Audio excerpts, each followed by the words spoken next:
তারা চাইলে যে কোনো সময় লক্ষ লক্ষ মানুষের সমাবেশ ঢাকা শহর কেন যে কোনো জায়গায় ঘটাতে পারে। মোহাম্মদ আলী সিদ্দিকী, আপনি নিশ্চয়ই এই বিষয়ে আপনার কোনো বক্তব্য আছে যে আওয়ামী লীগের কোনো প্রভাব নাই। এটি আপনারা অনেকেই বলে আওয়ামী লীগের প্রভাব নাই। আওয়ামী লীগ কি করবে? আওয়ামী লীগ দেশহারা। আসলে বিষয়টি কি? ধন্যবাদ। হ্যাঁ, সাবির মুস্তফা ভাই, উনি ওনার স্বাধীন মত প্রকাশ করেছেন। আমি যে কথাটা বলতে চাই সেটি হচ্ছে যে ২৪ জুলাই আগস্ট সো কল্ড অভ্যুত্থান, এই অভ্যুত্থানে যে হত্যাযজ্ঞ তারা করেছে স্নাইপার রাইফেল দিয়ে 6.72, এবং সেটার বহু আত্মস্বীকৃত মানে গল্প আমাদের সামনে আছে। জননেত্রী শেখ হাসিনা উনি নিজে স্পষ্টভাবে ঘোষণা করেছেন যে উনি রক্তপাত এড়াতে উনি পুলিশ, সেনাবাহিনী, র্যাব, বিজিবি তাদের কাউকে নির্দেশনা দেন নাই যে তোমরা এই ইসের উপরে গুলি চালাও, মিছিলের উপরে। অন্তর্ঘাতমূলক কার্যক্রম যারাই মেটিকুলাস ডিজাইন করেছে তারা ভিতর থেকে স্নাইপার রাইফেল দিয়ে বা অন্য কোনো পদ্ধতিতে গুলি করেছে, যার বহু ক্লিপ, ভিডিও ক্লিপ আমাদের কাছে আছে। উনি রক্তপাত এড়াতে উনি দেশ ত্যাগ করেছেন। অনেকে যে শব্দটা ব্যবহার করেন যে উনি পালিয়েছেন, শেখ হাসিনা পালানোর মানুষ না, উনি পালান নাই এবং পালানোর প্রশ্নই ওঠে না। দিনের আলোতে সেনা তত্ত্বাবধানে বিমানে করে, হেলিকপ্টারে করে উনি পার্শ্ববর্তী দেশে অবস্থান করছেন।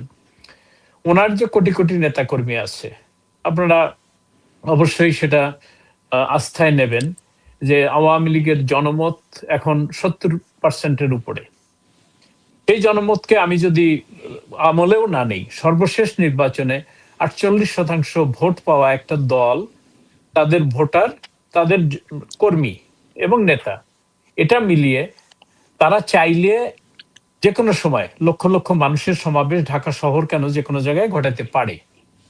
যেহেতু তারা বিচ্ছিন্ন আছে এবং যে মবের সংস্কৃতি চলছে, তার পাশাপাশি আমাদেরকে মাথায় রাখতে হবে যে প্রায় 450 থানা লুট হয়েছে অগ্নিসংযোগ করে, তার অস্ত্রগুলা জঙ্গি সন্ত্রাসীদের হাতে গেছে। তারা একটা জেলখানা ভেঙে সমস্ত জঙ্গিদেরকে নরসিংদী থেকে বের করে নিয়ে গেছে। জেলখানা থেকে সকল জঙ্গিদের ছেড়ে দেওয়া হয়েছে। পাকিস্তান থেকে একের পর এক জাহাজ ভর্তি কি আসছে আমরা জানি না। দক্ষিণাঞ্চলে রোহিঙ্গা কি বলে সন্ত্রাসী যারা আছে, আরসা আছে, অন্যান্য সংগঠন, সলিডারিটি, রোহিঙ্গা সলিডারিটি, তাদের কাছে প্রচুর অস্ত্র। এবং জামাতের নেতারা প্রকাশ্যে ঘোষণা দিয়েছে যে তাদের কাছে সশস্ত্র বিপ্লবের প্রস্তুতি ছিল, ছাত্র নেতারা সহ। এরকম একটি অবস্থায় যদি আওয়ামী লীগের নেতাকর্মীরা মাঠে নেমে সংঘাতে লিপ্ত হয়, তাহলে সেখানে ব্যাপক রক্তপাতের আশঙ্কা আছে। আমি মনে করি স্ট্র্যাটেজিক পয়েন্ট অফ ভিউতে জননেত্রী শেখ হাসিনা তার কর্মীদেরকে সংগঠিত করছেন এবং সময় মতো উনি নির্দেশনা দেবেন, এটা আমার বিশ্বাস। সেই আস্থা এবং বিশ্বাস থেকে সারা দেশের নেতাকর্মীরা, যারা দেশ ছাড়া, যারা ঘর ছাড়া, যারা নির্যাতন নিপীড়নের শিকার, এবং লক্ষ লক্ষ কর্মী যারা জেলখানায়, তাদের ভবিষ্যৎ চিন্তা করে, তাদের নিরাপত্তার কথা চিন্তা করে হয়তো এরকম সমাবেশ বা কর্মসূচি দেয়া হয় নাই। তবে আওয়ামী লীগ আন্দোলনে পরীক্ষিত একটি শক্তি দল, তারা যে কোনো স্বৈরাচারের বিরুদ্ধে আইয়ুব শাহী থেকে শুরু করে জিয়া, এরশাদ, খালেদা জিয়া, তাদের ক্ষেত্রে আন্দোলনে তারা প্রমাণ করেছে এবং ভবিষ্যতে প্রমাণ করবে আমি বিশ্বাস করি। তো সেক্ষেত্রে আওয়ামী লীগকে হ্যাঁ সময়ের জন্য সাময়িকভাবে হয়তো বা তারা অসংগঠিত, এই কথাটা আমি একমত সাবির মুস্তফা ভাইয়ের সঙ্গে, যে অসংগঠিত, তারা নির্বাচন প্রতিহত করতে পারবে না। আপনারা দেখেছেন যে 2014 সনে বিএনপি জামাত জোট, তারা এই নির্বাচন প্রতিহত করার নামে যে কি বলবো সন্ত্রাস এবং মানে কি বলবো অরাজকতার একটা পরিবেশ তৈরি করেছিল, কত শত মানুষের জীবন গেছে, কতজন পুলিশ, কতজন শিক্ষক, কতজন সাধারণ মানুষের জীবন গেছে মলোটভ ককটেলে। এবং আওয়ামী লীগ কিন্তু নির্বাচন প্রতিহতেরও কোনো ঘোষণা দেয়নি, শুধুমাত্র সজীব ওয়াজেদ জয় বলেছে যদি একপেশে নির্বাচন হয় দেশে ভায়োলেন্স হতে পারে। তো ভায়োলেন্স হতে পারে যদি আমি আমার গণতান্ত্রিক অধিকার প্রয়োগ করতে না পারি, আমার মতামতকে উপেক্ষা করে জবরদস্তিমূলক ভাবে একটি কি বলে যেনতেন নির্বাচন করে ক্ষমতায় যাওয়ার যারা স্বপ্ন দেখতেছে, এটা পৃথিবীর মনে হয় কোনো দেশ বা কোনো ব্যক্তিত্বই বিশ্বাস করে না যে তাহলে মানে শান্তির সুবাতাস বয়ে আনবেন এই শান্তিবাবু মোল্লা ইউনূস। আমি এটা বিশ্বাস করি। জি, সাবির মুস্তাফা, ধরেন আওয়ামী লীগের কোনো প্রভাব নাই, সাংগঠনিক সক্ষমতা নাই, কিছুই নাই, ধরেন তারা পালিয়েও গেছে ধরেন, তাহলে তাদেরকে নির্বাচনে অংশগ্রহণ করতে দিচ্ছে না কেন? কেন আওয়ামী লীগকে এত ভয়? এই তো আপনার শেষ শব্দই হচ্ছে আসল ভয়। এটা পরিষ্কার যে এই অন্তর্বর্তীকালীন সরকার এবং সরকারের আশেপাশের যেসব গোষ্ঠী, তার সমর্থক গোষ্ঠী আমি তাদেরকে বলি, তারা আসলে তারা জানে আওয়ামী লীগ ছত্রভঙ্গ হয়ে গেছে। 5ই আগস্টের পর তারা ছত্রভঙ্গ, অনেক নেতা জেলে, মিনিস্টার, এমপি এবং অন্যান্য নেতা জেলে, অনেকের বিরুদ্ধে শত শত হাজার হাজার লোকের বিরুদ্ধে মামলা, অনেকে বিদেশে চলে গেছে, কিন্তু তারপরেও তারা জানে যে আওয়ামী লীগ একটা ঐতিহ্যবাহী দল এবং এই দল আপনি একটা কলমের খোঁচায় কার্যক্রম নিষিদ্ধ করলেই সে গায়েব হয়ে যায় না, সে থাকে, কারণ এটা বংশ পরম্পরায় মানুষ আওয়ামী লীগের সমর্থন কর্মী এটা হয়। তো এই ভয়টা তাদের আছে যে আওয়ামী লীগকে সুযোগ দিলে আওয়ামী লীগ হয়তো সেই 2008 সালের 48% ভোট নিয়ে ফিরবে না, কিন্তু এনাফ ভোট হয়তো সে সেকেন্ড পজিশনে চলে যেতে পারে। তো এই একটা ভয় আছে যে তারা চায় না যে আওয়ামী লীগ আবার সিনে ফিরুক। কারণ এই একটা জিনিস হচ্ছে যে যারা এই জুলাই অভ্যুত্থান ঘটিয়েছে তারা কিন্তু অন্যান্য অভ্যুত্থানের চেয়ে এটা ছিল ভিন্ন, কারণ এখানে সহিংসতার মাত্রাটা ছিল অভূতপূর্ব। এরকম সহিংসতা কোনো রাজনৈতিক আন্দোলনে বাংলাদেশে আগে দেখা যায়নি।